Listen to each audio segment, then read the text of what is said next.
I found a clown living under my house. I never thought the scratching sounds were human until I saw the paint. I never believed the scratching under my floorboards was human. For weeks, I convinced myself it was rats, pipes, maybe the house settling in the cold. But the night I saw the paint bright, smeared streaks of red and blue sliding out from the crawl space door, I realized something was very, very wrong. It started small. I live alone in a quiet suburban neighborhood. Nothing unusual, nothing dramatic. I work late, come home tired, eat whatever I can microwave, and go to bed. A boring routine. But then something broke the pattern. One morning, I walked into my hallway and found a small balloon lying there, bright yellow, tied with a perfect knot. I didn't buy it. I don't keep balloons in my house. I told myself it must have blown in somehow, but from where? Every window was locked. 2 days later, I found a drawing on my fridge, a childish crayon sketch of a stick figure sleeping in a bed, and another figure standing beside it. The second figure had a huge smile stretching from ear to ear.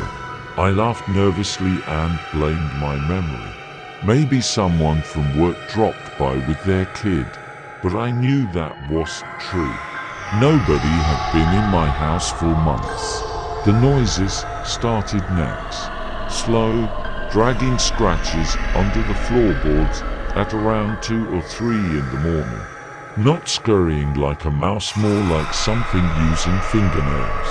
Then came the whispers. Soft, excited breathing. The kind of breathing you hear when someone is watching something they enjoy. One night, I walked toward the kitchen half asleep and stepped into something wet. When I turned on the lights, I froze. Dirty footprints, small but human, led from the crawl space door to the center of the hallway, and then back again.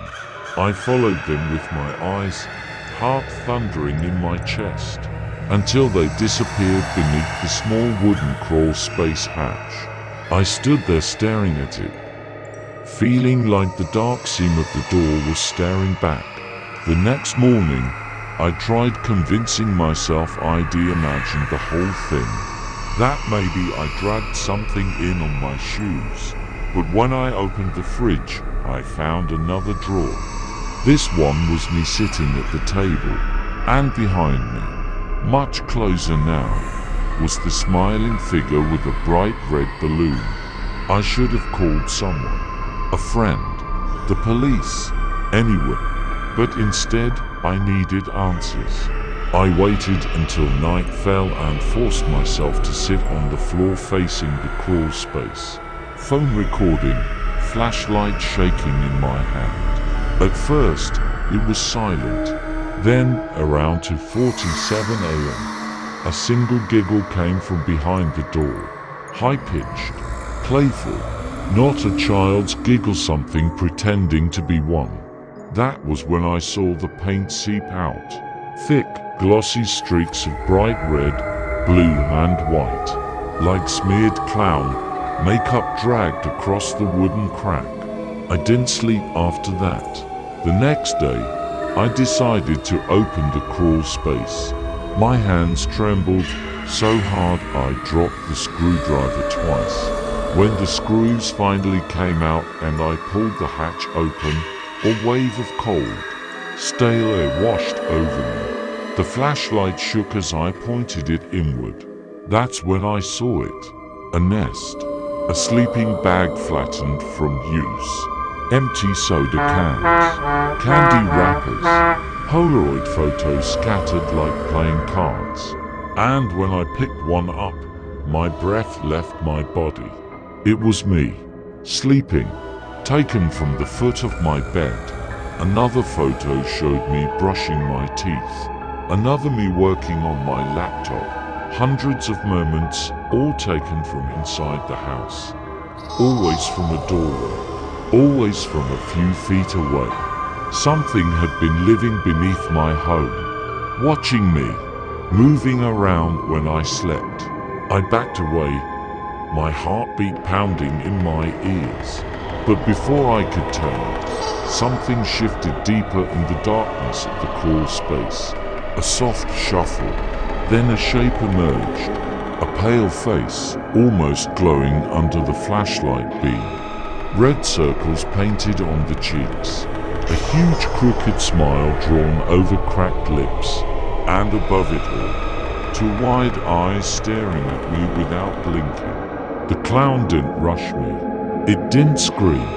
It just slowly tilted its head, raised its hand, and wiggled its fingers in a playful, childlike wave. I stumbled backwards, scrambling to my feet and running to the kitchen. I grabbed a knife even though my hands were shaking uncontrollably. But when I turned around, the clown was gone. The crawl space door hung open. The house was silent. The police arrived 10 minutes later. They searched every corner, every room, even the neighbors' properties. But the crawl space was empty. The nest was gone. The photos were gone. Everything had been taken except for one thing, a small piece of paper, lying in the center of the crawl space, folded neatly. I picked it up with gloves, but the message still made my skin crawl.